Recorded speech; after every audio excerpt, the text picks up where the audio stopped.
नमस्कार।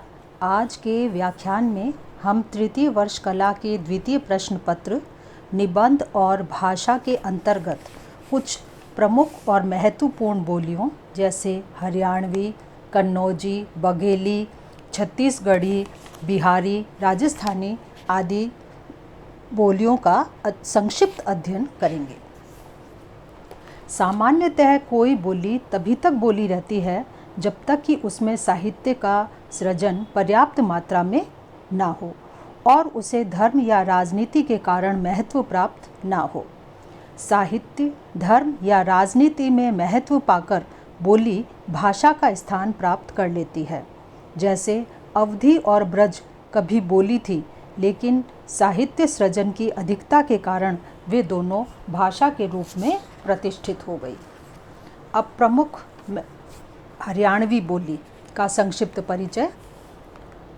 हरियाणवी बोली की उत्पत्ति शौर सैनी अपभ्रंश के पश्चिमी रूप से मानी जाती है। इस बोली के सीमावर्ती क्षेत्रों में खड़ी बोली, अहीरवाटी, राजस्थानी और पंजाबी आदि बोलियां बोली जाती हैं। इसकी व्युत्पत्ति हरि प्लस यान व हरि प्लस अरण्य आदि शब्दों से मानी जाती है। इस बोली का अपना लोक साहित्य है। यह दिल्ली, करनाल, रोहतक, हिसार आदि में बोली जाती है। फिर कन्नौजी बोली। सामान्यतः ब्रज और अवधी के मध्यवर्ती रूप को कन्नौजी बोली कहा जाता है। इसकी उत्पत्ति शौर सैनी अपभ्रंश से हुई है। इसका प्रमुख केंद्र फर्रुखाबाद माना जाता है, किंतु यह हरदोई, शाहजहाँपुर, पीलीभीत, इटावा और कानपुर के पार्श्ववर्ती विविध क्षेत्रों में भी बोली जाती है। इसे ब्रज भाषा का ही एक उपरूप भी हम कह सकते हैं। तीसरी, बघेली। बघेलखंड के नाम से विख्यात प्रदेश की बोली बघेली कहलाती है। इसका प्रमुख क्षेत्र रीवा तथा उसके आसपास का प्रदेश माना जाता है। इसका क्षेत्र अवधी भाषा के दक्षिणी भूभाग से जुड़ा हुआ है। इसका उद्भव अर्धमागधी अपभ्रंश के एक क्षेत्रीय रूप से हुआ है। इसका अपना स्वतंत्र लोक साहित्य भी है। नागौद, शहडोल, सतना, मैहर आदि के समीपवर्ती परगनों के ग्रामीण अंचलों में यह जनभाषा के रूप में पहचानी जाती है। छत्तीसगढ़ी बोली। छत्तीसगढ़ से संबंधित होने के कारण इस बोली को छत्तीसगढ़ी कहा जाता है। अर्धमागधी अपभ्रंश के दक्षिणी रूप से इसका उद्भव हुआ है। इसका क्षेत्र सरगुजा, बिलासपुर, रायगढ़, खैरागढ़, रायपुर, दुर्ग, नांदगांव तथा कोरिया आदि फैला हुआ है। इसकी प्रमुख उपबोलियों में सुरगुजिया, सदरी, बैगानी और विशामवाली की गणना की जाती है। इसे लरिया या खलतोही बोली भी कहा जाता है। अब पश्चिमी हिंदी। पश्चिमी हिंदी की 5 बोलियां हैं: खड़ी बोली, कन्नौजी, बांगरू, बुंदेली और ब्रज। अरबी फारसी मिश्रित उर्दू इसी का एक रूप है। साहित्य रचना की दृष्टि से ब्रज और खड़ी बोली महत्वपूर्ण है। पश्चिमी हिंदी की प्रमुख लिपि देवनागरी है। खड़ी बोली का आधुनिक रूप हिंदी भाषा है, जो आज साहित्य की दृष्टि से बहुत समृद्ध है और जिसे राजभाषा और राष्ट्रभाषा का सम्मान प्राप्त है। पूर्वी हिंदी।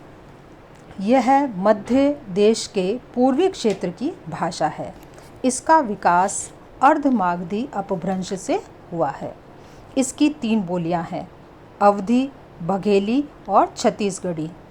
इसकी लिपि देवनागरी है, पर कभी कभी कैथी का भी प्रयोग इसमें किया जाता है।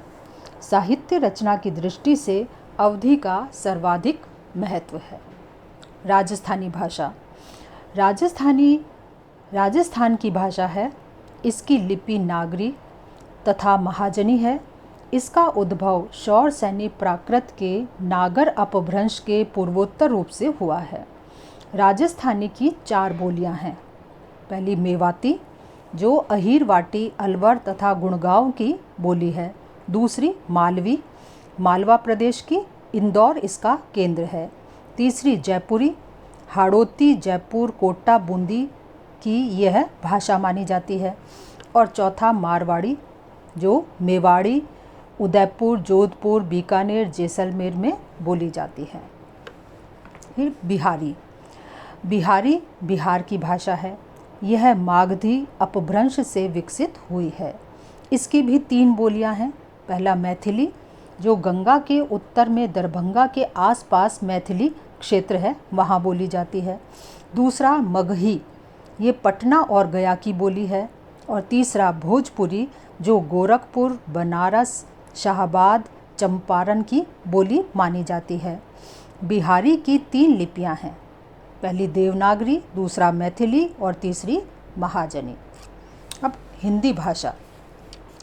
हिंदी उस भाषा का नाम है जो अनेक बोलियों के रूप में आर्यावर्त के मध्य देश की मूल जनता की मातृभाषा है। इसका उद्भव शौरसैनी अपभ्रंश से हुआ है। हिंदी भाषा का आधुनिक प्रचलित साहित्यिक रूप खड़ी बोली हिंदी है, जो मध्य प्रदेश की शिक्षित मूल जनता की शिक्षा, पत्र व्यवहार तथा पठन पाठन की भाषा है और साधारणतया देवनागरी लिपि में यह लिखी और छापी जाती है। अपभ्रंश की कोख से हिंदी ने जन्म लिया। इस विषय पर भाषाविद और इतिहासकार एक मत नहीं है और इस संबंध में ही डॉक्टर राम कुमार वर्मा का कथन है कि प्रांत भेद से तो नागर या शौरसैनी अपभ्रंश अनेक भाषाओं में रूपांतरित हुई, किंतु काव्य अथवा रीति भेद से वह 2 भागों में विभाजित हुई है। पहला नाम डिंगल और दूसरा नाम पिंगल है। डिंगल राजस्थान की साहित्यिक भाषा का नाम पड़ा और पिंगल ब्रज प्रदेश की साहित्यिक भाषा का नाम। यहीं से हमारी हिंदी की उत्पत्ति मानी जाती है। धन्यवाद।